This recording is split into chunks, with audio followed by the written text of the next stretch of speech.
随着宴会结束后，秦羽离开了北极圣皇殿，回到飘云府，秦羽与黑羽、侯费商议聘礼事宜。秦羽原本打算以100万件下品天神器作为聘礼，但考虑到北极圣皇可能不会相信，他决定改用1件一流红龙灵宝，权杖万流。秦羽相信，凭借自己在招亲过程中的出色表现和这件珍贵的聘礼，胜利几乎是板上钉钉。第二天，秦羽独自来到圣皇殿，却被侍卫拦下。侍卫传达了江范的命令，要求秦羽和周显在10天内不得见面，以示公平。秦羽将聘礼清单交给侍卫，同时用空间之力监视着整个过程，直到确认江范收到了清单。周显随后也来到圣皇殿，同样交出了聘礼清单。秦羽试图用不屑的语气激周显，但周显却显得胸有成竹，这让秦羽心中更加不安。秦羽开始怀疑周显的聘礼是否真的如此了不得，以至于他有恃无恐。随着时间的推移，秦羽的焦虑愈发强烈，他无法确定周显的底牌，也无法预测最终的结果。为了确保胜利，秦羽决定寻求江兰的帮助。他来到幕府，希望江兰能去北极圣皇殿探听消息。江兰答应了。秦羽在等待中度日如年，心中充满了忐忑与期待。在北极圣皇殿的书房中，江范独自一人静坐，书房内昏暗而寂静，仿佛连空气都凝固了。江范的神情显得格外沉重，眼神中透着一丝暗红，气息也有些不稳。江兰突然凭空出现在书房中，看到江范的状态，她不禁皱眉问道：“大哥，你在想什么呢？怎么这样？”江范淡淡的回应了一声，但江兰却敏锐地察觉到他的不对劲。江兰深知江范此刻本应春风得意，因为秦羽的聘礼已经足够出色，他几乎已经可以确定秦羽将成为自己的女婿。然而，江范的沉默和犹豫让江兰感到困惑。江兰忍不住追问道：“大哥，那秦羽的聘礼是一流红龙灵宝，他获得胜利应该毫无疑问才对，你又在想什么？”江范却嗤笑了一声，反问道：“毫无疑问？二弟，你想得太简单了吧？”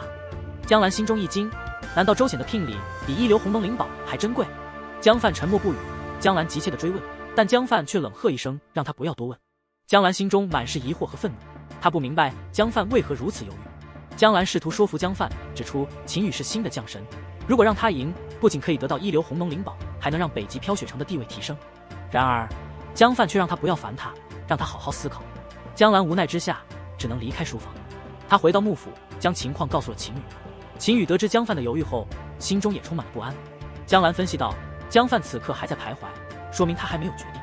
江兰提出了2个方法，一是从江范和江丽的父女感情入手，让江丽亲自去说服江范；二是告诉江范，秦羽拥有另一颗生命灵魂之泪，2滴生命灵魂之泪融合后，有可能诞生新的生命神王。秦羽听后心中一亮，这2个方法都有很大的可行性。江兰带着江丽再次前往北极圣皇殿，希望说服江范。在书房中，江丽坚定地表达了对秦羽的爱意，江兰也强调了秦羽的付出和努力。江范虽然有所动摇，但仍然显得犹豫不决。江兰见状，决定加压。他提醒江范，秦羽是阿美死后留下的生命灵魂之泪的宿主，而江丽体内也有1滴生命灵魂之泪。如果2人结合，双修后有可能诞生新的生命神王。江兰强调，这不仅是江丽的幸福，也是北极飘雪城的强大机会。江范被江兰的话所触动，他沉默了片刻，最终表示需要冷静思考。江兰带着江丽离开了书房，留下江范独自面对那份让他犹豫不决的聘礼清单。周显的聘礼清单上写着2条内容，一是透露天尊山将在1000年之内再次降临的消息，这是一次足以改变神界格局的巨大机遇；二是雷伐天尊亲口承诺，若周显成为江丽的丈夫，雷伐天尊将在争夺天尊机遇的争斗中出手相助一次。这份聘礼无疑让江范心动不已。然而，秦羽的聘礼也极为珍贵，是1件一流红龙灵宝。秦羽在招亲过程中表现出色，赢得了2个入选名额，他的诚意和实力都无可挑剔。江范的妻子淳于柔劝说他不要过于烦恼，支持他做出选择。江范内心挣扎，他渴望成为天尊，渴望突破现有的圣皇地位，追求更高的荣耀。在江范犹豫不决之时，周霍亲自前来，详细解释了雷伐天尊的承诺，并强调飘羽天尊此次不会出手干预，雷伐天尊仅此一次的出手机会极为珍贵。江范被这份聘礼深深吸引，但他也清楚，选择周贤可能会伤害到自己的女儿江丽和弟弟江兰。最终，在10天之期到来之际，江范做出了决定，他选择了周显，宣布周显将成为他的女婿。这一结果让大殿内的气氛瞬间凝固，秦羽感到震惊与失落，江丽也难以置信地看着自己的父亲。江范试图安慰秦羽，但秦羽的心中充满了不甘与愤怒。秦羽的目光与江丽交汇，2人通过眼神传递着彼此的情感。秦羽心中明白，这场招亲的结果已经将他与江丽的命运推向了绝境。江范的决定如同一记重锤，砸碎了秦羽所有的努力与期待。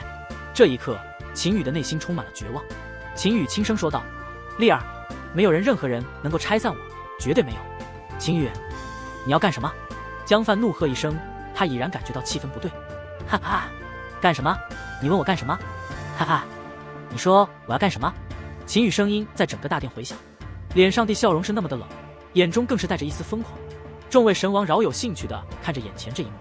新崛起的将神秦羽，竟然因为招亲的结果而失了分寸，公然与神王叫板。在神王们眼中，再厉害的上部天神也伤不了神王一丝。秦羽的行为无异于蚍蜉撼树。江范的脸上带着凝重，因为他知道自己的决定已经触动了太多人的利益。江兰的声音在他的脑海中回响：大哥，你还是不顾丽儿自己的意愿，不顾我的警告，依旧选择了周显。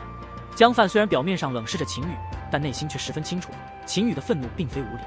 秦羽的目光扫过众位神王，冷笑一声：公平。众位神王，此次招亲，我秦羽的表现大家也看在眼里，3个名额我得到2个，那周显只得到1个，而且我的聘礼是一流鸿蒙灵宝。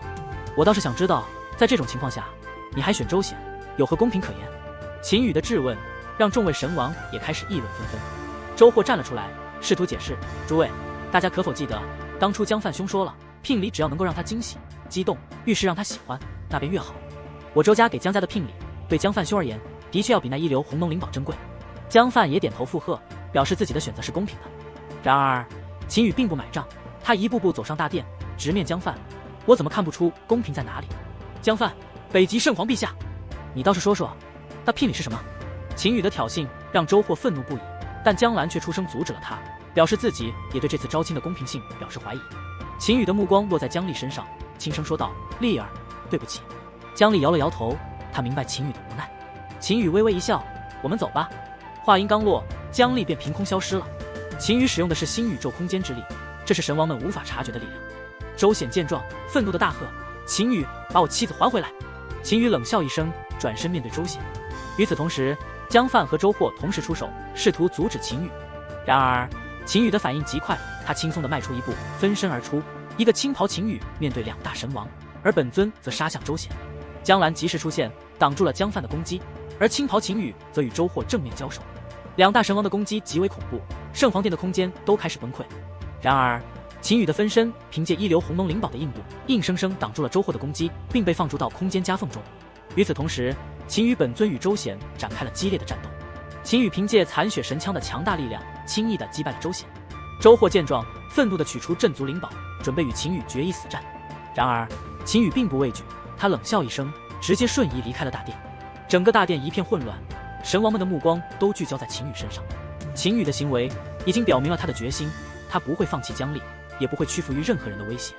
当秦羽瞬移消失的瞬间，一直守候在大殿外的福伯等人也被秦羽收入了新宇宙。秦羽随即瞬移到了北极飘雪城的大街上，神识传音在侯费和黑羽的脑海中响起：狒狒，小黑，我们走人。侯费和黑羽并未前往圣皇殿，因为他们知道，如果秦羽落选，他们将一同离开。娘的，江范那个白眼狼！侯费听到秦羽的传音后，愤怒地骂道，随即也被收入了新宇宙。秦羽迅速将飘云府的兄弟、仆人以及邱仲父等天神都收入了新宇宙，然后再次瞬移离开了飘雪城。秦羽的瞬移距离虽然只有数百里，但2次瞬移后，他便消失在了天地之间，即使是神王也找不到他的踪迹。想杀我？做梦吧！秦羽的声音还在圣皇殿中回荡，而他本人已经远去。周霍、江范等圣皇见秦羽突然消失，都愣住了。秦羽的瞬移速度极快，等他们反应过来时，秦羽已经消失在了天地之间。神王们纷纷展开神识搜索整个神界，但秦羽早已无影无踪。周霍愤怒地低吼：不可能！他疯狂地用神识在神界搜索，但仍然找不到秦羽的气息。大殿内一片寂静，天神们惊恐地看着这一切。圣皇殿内只剩下15人，13位神王、淳于柔以及周显。周显的脸色苍白，眼神中满是惊惧。江范冷然说道：你们都先回去。天神们连忙离开，心中明白秦羽已经惹下了大祸。父皇，周显站在周霍身旁询问道：没了？周霍点了点头，心中却满是疑惑。他记得当年雷伐天尊送给周显的玉佩，即使是神王的攻击也能防御数次，但秦羽却轻易地将其击碎。周霍心中暗想，这秦羽到底是什么实力？那柄长枪难道是一流鸿蒙灵宝？雪妖女王在一旁揶揄道：哇，好像大家都小看了这秦羽呢。他乐得看江范丢脸。南极圣皇皱眉说道：我看那秦羽背后应该还有一位神王高手，否则秦羽怎么可能瞬移离开圣皇殿？江范沉吟着，心中清楚姜丽是被他亲自禁锢的，按理说不应该有人能带走他，但他也想不通秦羽是如何做到的。这秦羽能够瞬移，能够带走丽儿，应该是因为背后有一位神王吧。姜范点头说道，旋即冷笑道，不管如何，一定要找回丽儿。其他神王也纷纷附和，表示要追杀秦羽。飞升者三方势力的修罗神王罗凡站起身来，淡淡说道，秦羽乃是飞升者出生，也算是我飞升者势力一方，让我们去追杀秦羽。做梦！诸位，你们要追杀秦羽，我就不奉陪了，告辞。他一挥袖，直接离开了圣皇殿。双玉岛缥缈神王和雪妖女王也相继离开，表示不会参与追杀秦羽。周霍见状，心中冷笑，但也不便多说。